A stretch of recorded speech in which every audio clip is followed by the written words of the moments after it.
Every story has a beginning and an end. But what happens in between is where the magic really lies. Imagine this: no water changes, no filter, no chemicals. Simply a real natural ecosystem just like in the wild. Will it work? You're about to find out. It all started with a regular 10-gallon aquarium. Wanting to add a unique touch, I decided to remove the unattractive black plastic rim. Moving the tank outside, I got to work. First, I tried cutting the silicone with a razor blade, but that didn't work. Then I used a saw to create a wedge. After 30 minutes of effort, the plastic finally came off. With persistence and a razor blade, I removed the last stubborn piece and cleaned off the excess silicone. With the rim gone, the tank was ready for a fresh start. This was the day I brought my vision to life. I boiled wood to release its tannins, which turned the water a literal tea color. While that boiled, I prepped the tank by adding sticky chair floor protectors under the glass to raise it slightly. For the foundation, I added damp soil for nutrients and capped it with sand to trap fish waste and prevent dangerous particles from entering the water. Next, I added river stones and wood for hiding spots, supergluing stones together and covering them with moss. Then came the water, but it looked really bleak until I planted crypts, Amazon sword, and anubias. Still, I decided to wait till morning. By morning, the water was so dark with tannins that I had to drain the tank immediately. While some prefer black water tanks, I wanted a different look. I added more sand, creating a steep slope, and reworked the design with river stones and wood extending out of the water.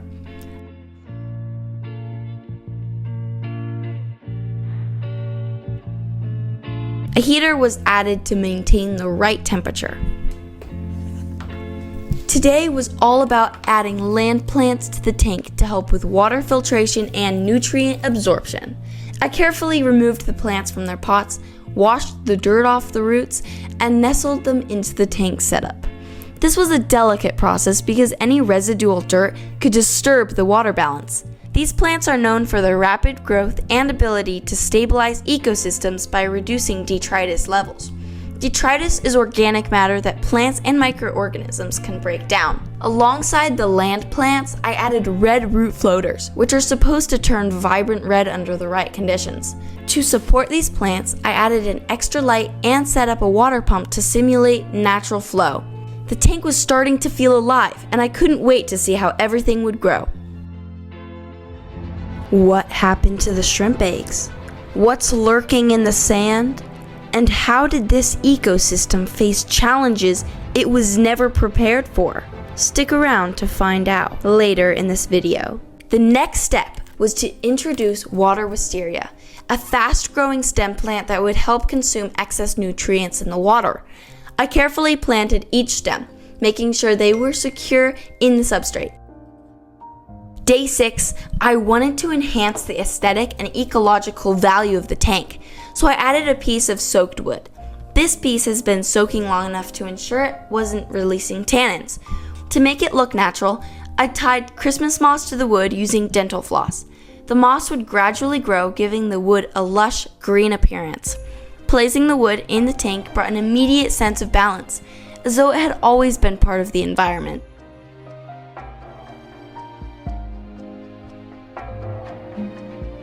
Finally, it was time to add the first inhabitants. Coolie loaches. These little eel-like fish are excellent at scavenging, and they're endlessly entertaining to watch. An autocinkless catfish also hitched a ride.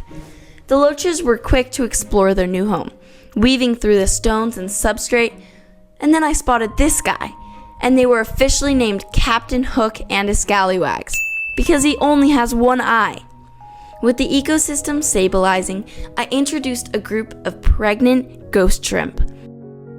Their clear bodies made it easy to see the eggs tucked into their abdomens, and they wasted no time scavenging for food in the tank.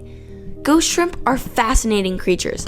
You can even see their brain and stomach through their transparent exoskeletons. 2 days after adding them, the shrimp had already improved water clarity by eating floating particles stirred up by the loaches. The tank was finally thriving, but maintaining the delicate balance would take constant vigilance. While observing the tank on day 40, I spotted a small unwanted intruder, a worm. I removed it immediately to prevent potential issues. I also decided to take out the wood, as it was still slightly tinting the water, despite previous soaking efforts. Instead, I replaced it with more river stones, which helped anchor the plants and maintained the natural riverbed look I wanted. These adjustments showed me just how much attention to detail goes into creating a balanced ecosystem. During my routine inspection, I noticed that the ghost shrimp no longer had eggs. Could tiny shrimp already be roaming the tank? It was a thrilling thought. But to ensure everyone was well fed, I added bloodworms.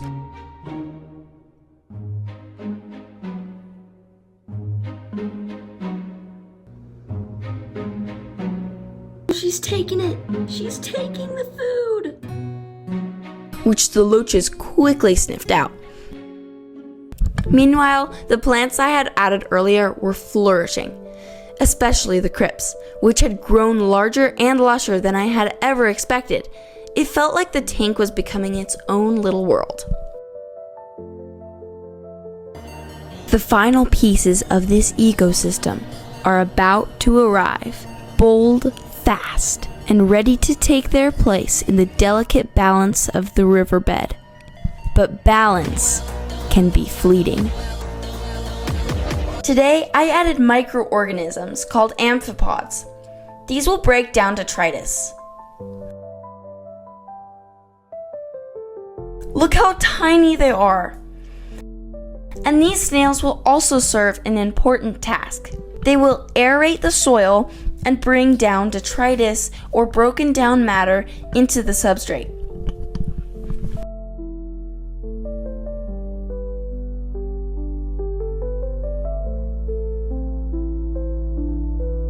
On day 52, I decided to introduce a new element, a dried leaf. This will serve as food for microorganisms and hiding spots for fish.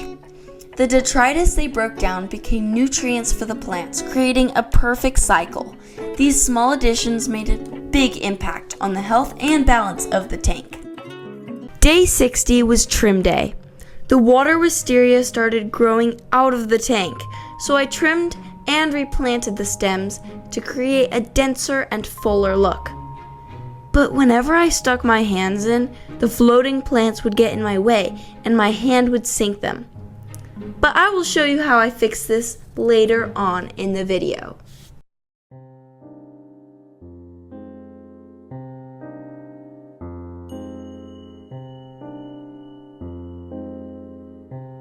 After weeks of careful planning, I introduced the tank's top predators, guppies.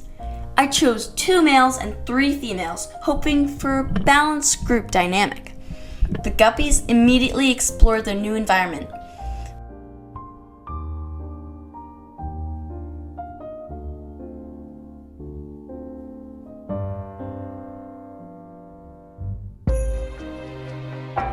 But I noticed an odd behavior. One male seemed to isolate himself while the others interacted normally.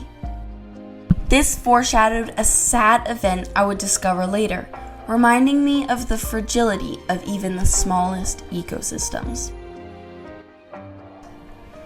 The next morning, I found the lone male guppy had passed away. The snails had already started breaking down his body, fulfilling their role in the ecosystem. It was bittersweet watching nature take its course. I buried him in the substrate, but one of the pirates dug him up shortly after. This moment taught me to let the ecosystem manage itself and adapt naturally. Although the guppies were thriving, the plants began to show signs of stress.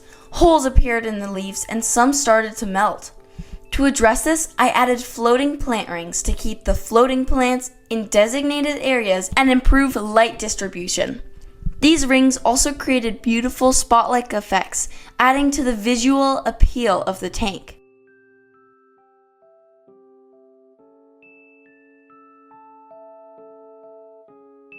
This simple adjustment brought new energy to the tank and allowed the plants to recover. Reflecting on the past 100 days, I'm honestly amazed at how this small 10-gallon tank has evolved into a thriving ecosystem. From the first frustrating attempts to remove the plastic trim to the intricate balance of fish, shrimp, and plants, every step has been a learning experience. The tank now stands as a miniature version of a natural riverbed, constantly adjusting and finding its balance. This journey has been both challenging and rewarding, showing me how resilient and beautiful nature can be when given the chance to flourish. If you've enjoyed this video and want to see more, don't forget to like, subscribe, and share your thoughts in the comments below. What would you like to see in the future?